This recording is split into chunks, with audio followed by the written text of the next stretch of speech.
Hello everyone, welcome back to my YouTube channel, Chana's Mom. మన చాణక్య బుల్లి చేతికి క్యానులా పెట్టారు. కంగారు పడకండి, ఇదంతా ఇప్పుడైతే కాదు, పండక్కి ముందు చాణక్యకి కొంచెం ఆరోగ్యం బాగాలేదని చెప్పాను కదా, అప్పుడదనమాట. అసలు ఇంత సివియర్ ఎందుకైంది అన్న విషయం మీద మనం ఇవాళ మాట్లాడుకుందాం. ఈ వీడియోలో చాలా ఇంపార్టెంట్ ఇన్ఫర్మేషన్ మీతో షేర్ చేసుకోబోతున్నాను. సో లాస్ట్ వరకు స్కిప్ చేయకుండా చూడటానికి ట్రై చేయండి. మరిన్ని ఇన్ఫర్మేటివ్ వీడియోస్ కోసం వీలైతే ఛానల్ ని సబ్స్క్రైబ్ చేసి పెట్టుకోండి. అసలు చాణక్యకి ఏమైంది, క్యానులా పెట్టి ఐవి ఎందుకు ఇచ్చారు, అసలు అలా జరగడానికి కారణం ఏంటి, వీటి గురించే మనం ముందుగా మాట్లాడుకోవాలి. యాక్చువల్లీ చాణక్యకి ఫస్ట్ కోల్డ్ వచ్చింది. కోల్డ్ నుంచి నార్మల్ ఫీవర్ లాగా స్టార్ట్ అయింది. నార్మల్ ఫీవర్ అయి ఉంటుందిలే అని చెప్పేసి కోల్డ్ కి అండ్ నేను ఫీవర్ కి కూడా నేను రెగ్యులర్ గా వేసే సిరప్సే వేసుకున్నాను ఒక 2 days. సర్ప్రైజింగ్లీ చాణక్యకి కోల్డ్ ఫీవర్ కూడా తగ్గాయి. మామూలుగా అయితే చాణక్యకి అంత తొందరగా ఏ ఫీవర్ అయినా సరే తగ్గదనమాట. నాకే చాలా ఆశ్చర్యంగా అనిపించింది. కానీ ఏమైందంటే ఒక 2 days తర్వాత వాడికి వీజింగ్ రావడం స్టార్ట్ అయింది. వీజింగ్ అంటే ఎలా చెప్పాలి మీకు, అదే ఆయాసం లాగా, నిద్రపోయేటప్పుడు సౌండ్ చేస్తూ నిద్రపోవడం, పిల్లి కూతలు అంటారు కదా, అలాంటివన్నమాట. ఆ తర్వాత 2 రోజులు వేడివేడి నీళ్ళతో ఆవిరి పట్టి ట్రై చేసాము, కానీ అస్సలు తగ్గలేదు. తగ్గకపోవడంతో పాటు ఫీవర్ వచ్చింది చాలా ఎక్కువగా, 102 అలా వచ్చేసింది. ఇంక ఇదేదో నార్మల్ గా లేదు అని చెప్పి డాక్టర్ దగ్గరికి తీసుకెళ్ళాము. న్యూ ఇయర్ రోజే తీసుకెళ్ళాము. మాకు చాలా బాధగా అనిపించింది. ఏదైనా టెంపుల్ కి వెళ్దామని ప్లాన్ చేసుకున్నాం. అసలు అన్ని మనం అనుకున్నట్టు ఎలా అయిపోతాయి చెప్పండి, అది కూడా నా జీవితం కదా. కొన్ని మిత్స్ ఉంటాయి కదా, కొంతమంది నమ్ముతారు. లైక్ న్యూ ఇయర్ రోజు హాస్పిటల్కి వెళ్తే ఇయర్ అంతా వెళ్తారు అని, పండగలకి వెళ్ళొద్దు అని, కొన్ని స్పెషల్ డేస్ లో వెళ్ళొద్దు అని చెప్పేసి అనుకుంటారు కదా. కొన్నిసార్లు మనం మనశ్శాంతి కోసం ఇవన్నీ చేసినా ఫైన్, కానీ మన ఇన్స్టింక్ట్ ని అండ్ హెల్త్ ని దృష్టిలో పెట్టుకొని ఏ పనైనా చేస్తే బాగుంటది అనిపిస్తుంది నాకు. ఎవరి ఒపీనియన్ వాళ్ళది అనుకోండి. ఇంతకీ ఏమైందంటే డాక్టర్ చూసారు, ఏమీ లేదు ప్రాబ్లం అంతా, లంగ్స్ అంతా కూడా చెక్ చేశారు, అంత ప్రాబ్లం ఏం లేదమ్మా, అంత పెద్ద ఇష్యూ కాదని చెప్పి నెబిలైజేషన్ ఒక 3 days పెట్టమని సజెస్ట్ చేశారు. ఆ 3 days కంటిన్యూస్ గా నెబిలైజేషన్ అయితే పెట్టాము. అయిపోయింది అయిపోయింది. అమ్మ పెట్టు, అమ్మా అమ్మా పెట్టు పెట్టు పెట్టు.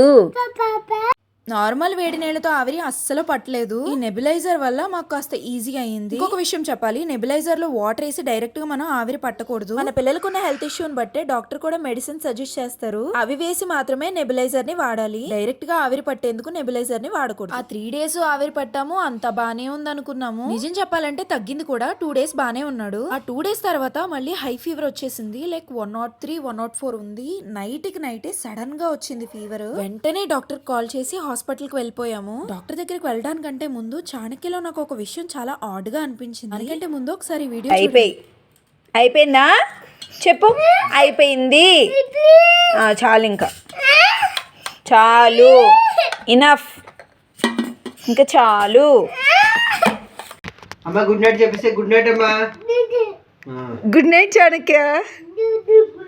నెబిలైజేషన్ ఇచ్చామని చెప్పాను కదా, అప్పటి వీడియోస్ అన్నమాట ఇవి. ఇందుకే నాకు డౌట్ వచ్చిన విషయం ఏంటంటే, ఆ ముందు రోజు ఆ రోజు చాణక్య యూరినేట్ చేసినప్పుడు చాలా ఏడ్చాడు. లైక్ యూరిన్ పాస్ చేసేటప్పుడు సగంలో ఆగిపోయి ఏడ్చేవాడు అనమాట. 2 రోజులు వేడి చేసిందేమో అనుకున్నాను, కానీ డాక్టర్ దగ్గర తీసుకెళ్లిన తర్వాతే తెలిసింది అది ఎంత సివియర్ అయిందని. డాక్టర్ కి ఎక్స్ప్లెయిన్ చేస్తే యూరిన్ టెస్ట్ చేశారు. టెస్ట్ రిపోర్ట్ రాగానే యాంటీబయాటిక్ ఓరల్ సిరప్ సజెస్ట్ చేశారు. అయినా సరే ఫీవర్ గానీ ఈ సిమ్టమ్స్ కూడా ఏవీ తగ్గలేదు. అందుకనే మళ్ళీ యూరిన్ కల్చర్ టెస్ట్ కి పంపించారు. కల్చర్ టెస్ట్ రిపోర్ట్ రావడానికి 3 days పట్టింది. ఆ 3 days మేము ఎంత కంగారు పడ్డామో మాకే తెలుసు. రిపోర్ట్ రాగానే ఎగ్జాక్ట్ మెడికేషన్ స్టార్ట్ చేశారు. అప్పటికే ఈ యూరినరీ ట్రాక్ ఇన్ఫెక్షన్ కిడ్నీస్ వరకు స్ప్రెడ్ అయిందని చెప్పారు. డైరెక్ట్ గా ఇంజెక్షన్ ఇవ్వడం కుదరదని చెప్పి ఐవీ సెట్ పెట్టి క్యానులా ద్వారా లోపలికి పంపించారు. అంత ఎక్కువ అయ్యేంత వరకు చూసుకోకుండా ఎలా ఉన్నారు అని మీరు అడగొచ్చు. ఒక విషయంలో చాలా అన్లక్కీ అని చెప్తాను. చాణక్యకి పెయిన్ ఎక్స్ప్రెస్ చేయడం ఇంకా రాలేదు. ఇంటర్నల్ గా ఏదన్నా పెయిన్ వస్తే మాకు చెప్పడనమాట. బాగా ఎక్కువైనప్పుడు వాడి బాడీలో చేంజెస్ వచ్చినా లేదంటే